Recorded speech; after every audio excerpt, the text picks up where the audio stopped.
제1화 며느리로서의 첫날. 내가 이 시집에 처음 발을 들여놓던 날 시어머니는 그 눈빛으로 나를 바라보았다. 미움도 아니었다. 애정도 아니었다. 그저 평가하는 눈빛이었다.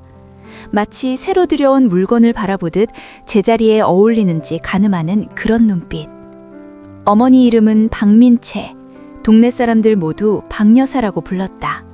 3층짜리 집 때문에 약주에 낀 다이아몬드 반지 때문에 차를 따르는 방식 때문에 천천히 단단하게 절대 넘치지 않게.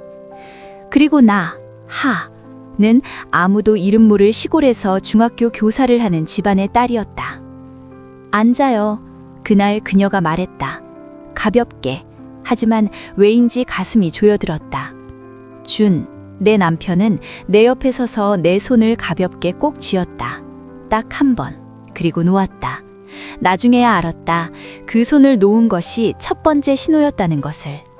며느리가 된 첫날 아침, 나는 5시 반에 일어나 아침을 준비했다. 박 여사는 6시에 내려왔다. 부엌을 바라보았다. 나를 바라보았다.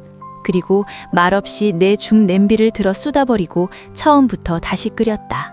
한마디도 하지 않고. 주는 아침을 막으며 말했다. 어머니 죽이 제일 맛있어요. 나는 그 자리에 앉아 시어머니가 퍼준 죽 그릇을 두 손으로 감싸 쥐고 태어나서 처음으로 나 자신이 투명해졌다고 느꼈다. 제2화. 내가 어떤 장기판에서 지고 있었는지 깨달았을 때. 3년 동안 나는 노력하고 있다고 생각했다. 일찍 일어나고 늦게 자고 눈물을 안으로 삼켰다. 3년 동안 충분히 참으면 그녀가 알아줄 거라 생각했다. 하지만 박 여사에게 필요한 건 알아주는 게 아니었다. 이기는 것이었다. 그녀는 이기고 있었다. 내가 우연히 준의 핸드폰을 보게 된 그날 밤까지. 다른 여자의 메시지가 아니었다. 그의 어머니의 메시지였다. 하가, 네가 자기를 사랑한다고 믿게 내버려둬. 아이 생기고 나면 엄마가 다 알아서 할게. 나는 몇 번이고 읽었다. 3번, 4번. 그리고 핸드폰을 내려놓았다. 가볍게, 살며시, 아무 소리도 없이. 그리고 3년 만에 처음으로 깊이 잠들었다.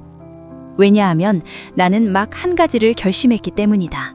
떠나지 않을 것이다. 남을 것이다. 다음 날 아침 나는 여느 때처럼 5시 반에 부엌으로 내려갔다. 하지만 이번엔 죽을 끓이지 않았다. 커피를 내렸다. 쓴 것, 설탕 없이. 그리고 앉아서 노트북을 열고 그날 제대로 읽지도 않고 서명했던 혼인재산 계약서를 처음부터 다시 읽기 시작했다. 박 여사가 6시에 내려왔다. 차가운 부엌을 보았다. 나를 보았다. 오늘 아침 안 해요? 나는 고개를 들었다. 미소를 지었다. 3년 만에 처음으로 진짜 미소를. 네, 좀 바빠서요. 어머니 직접 하실 수 있죠? 1초의 침묵. 그리고 2초.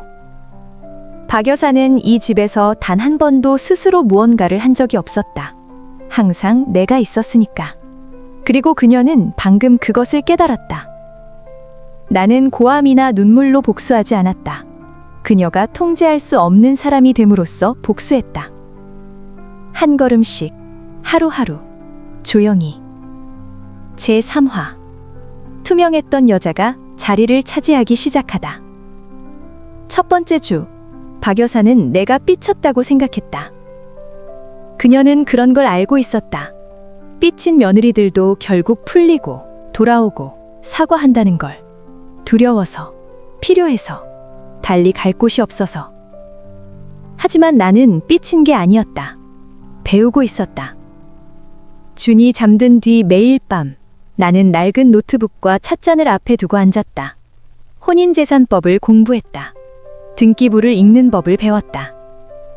이씨 가문 명의로 된 땅과 집의 이름을 하나하나 파악했다.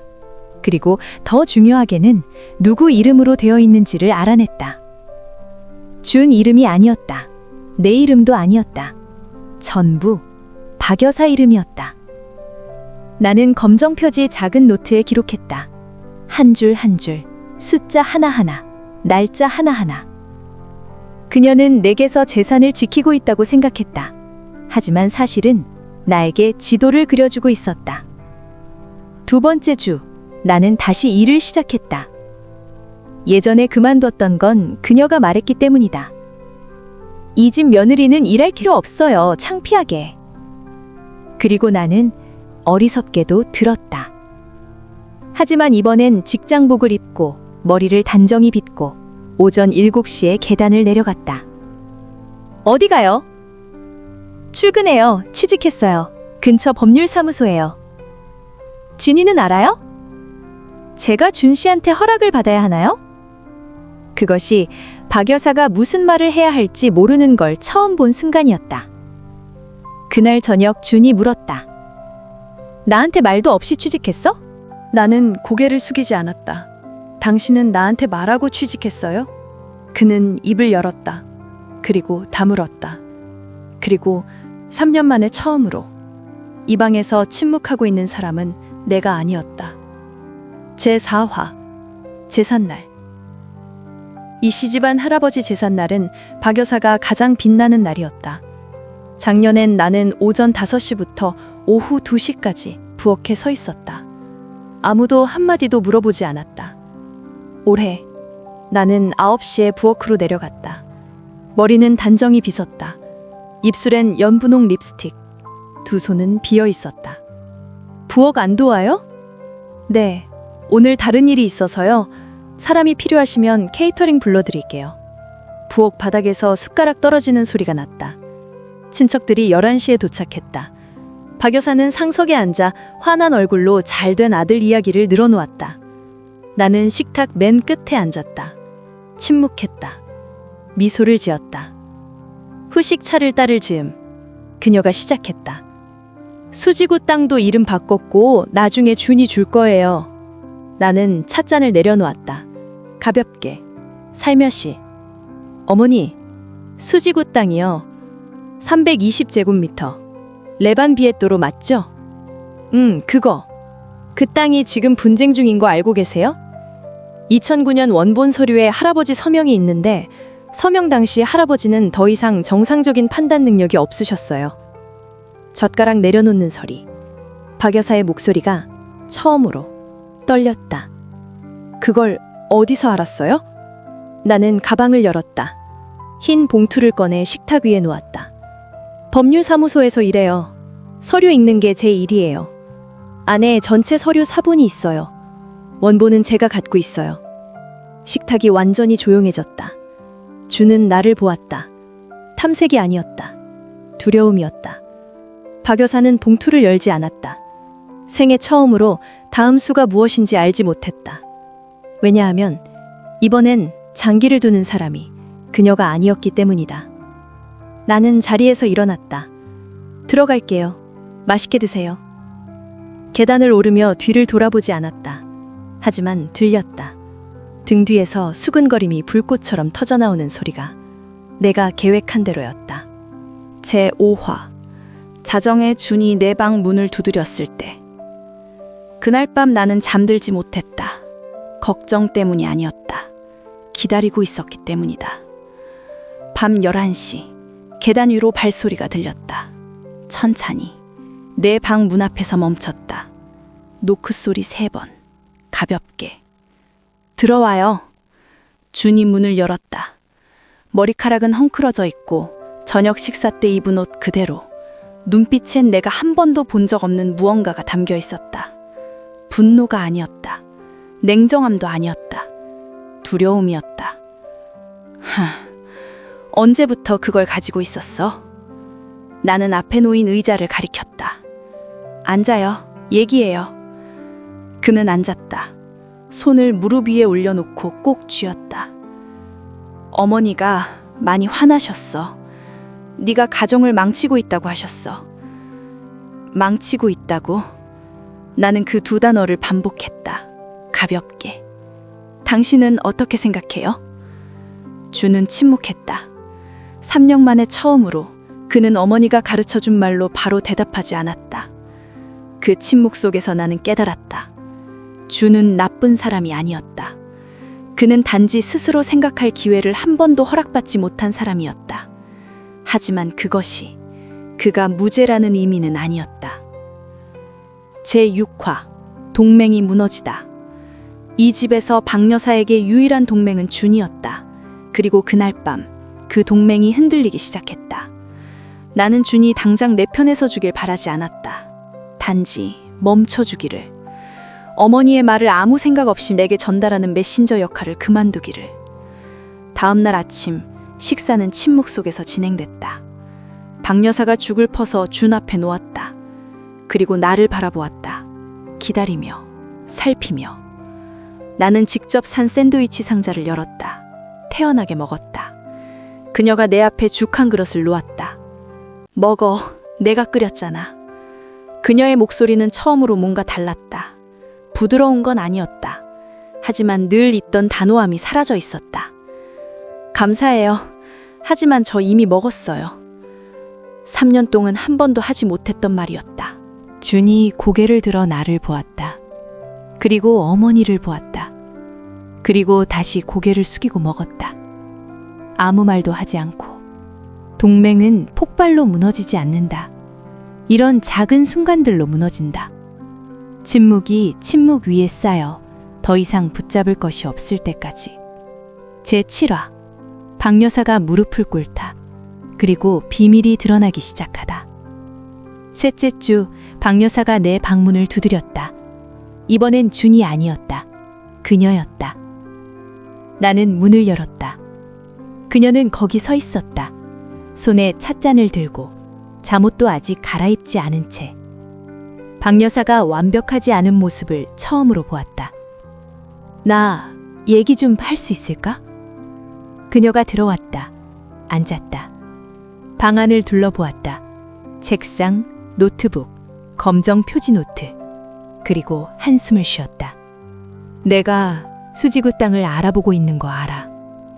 네. 다른 것들도 찾아낼 거라는 것도 알아.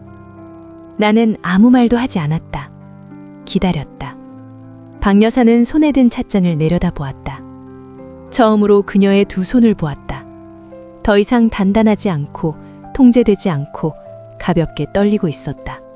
그 땅은 이 씨가 문 것이 아니에요. 나도 그걸 처음부터 알고 있었어요. 나는 등을 곧게 폈다. 사실 그 땅은 우리 집안 것이에요. 1998년에 우리 부모님이 시아버님 명의로 빌려드린 거예요. 하지만 시아버님이 돌아가시고 나서 아무도 몰랐어요. 나만 알고 있었어요. 침묵. 그리고 그녀는 덧붙였다. 이번 목소리는 더 이상 박 여사의 목소리가 아니었다. 비밀을 너무 오래 간직해온 한 여인의 목소리였다. 무서웠어요. 사람들이 알게 되면 다 빼앗아 갈 것 같아서. 그래서 모든 걸 통제해야 했어요. 모든 사람을 내 손안에 붙잡아 두어야 했어요. 당신도 포함해서. 그 순간 나는 깨달았다. 박 여사는 나쁜 사람이 아니었다. 그녀는 두려움에 사로잡힌 사람이었다. 20년 동안. 제8화 준의 선택. 나는 그날 저녁 준에게 모든 것을 말했다. 그는 앉아서 들었다. 끼어들지 않았다. 어머니 편을 들지 않았다. 내가 다 말했을 때 그는 오랫동안 침묵했다. 나는 몰랐어. 알아요. 미안해. 3년 동안 이 세 마디를 기다렸다. 그리고 그것이 왔을 때 나는 울지 않았다. 승리감도 느끼지 못했다. 단지 지쳐 있었다. 네가 보이지 않아서 미안해. 어머니가 나 대신 결정하도록 내버려둬서 미안해. 처음 그날 네 손을 놓아버려서 미안해. 나는 그를 바라보았다. 이 남자, 나쁘지 않고 사악하지 않고 단지 용기가 충분하지 않았던 사람. 바뀌고 싶어요? 그래. 내가 물어봐서가 아니라 정말로 당신이 원해서? 그는 나를 바라보았다. 이번엔 똑바로 눈을 마주치며 정말로 원해. 그리고 나는 결정했다. 그에게 한 번의 기회를 주기로. 내가 약해서가 아니라 용서를 선택할 만큼 충분히 강해졌기 때문에. 제9화 그 집은 누구 명의인가? 나와 준 그리고 박 여사가 처음으로 함께 앉았다. 싸우기 위해서가 아니라 해결하기 위해. 나는 검정 표지 노트를 꺼냈다. 테이블 위에 올려놓았다. 이건 제가 조사한 전체 자료예요. 1998년 땅에 관한 비밀도 포함해서요. 박 여사는 노트를 바라보았다. 눈이 빨개졌다. 어떻게 할 거예요, 이걸로? 나는 그녀를 바라보았다. 준을 바라보았고, 그리고 다시 그녀를 바라보았다. 제가 어머니가 그 땅을 합법적으로 명의 이전받도록 도와드릴 거예요. 사실대로, 분쟁 없이, 법원 없이. 박 여사가 입을 벌렸다.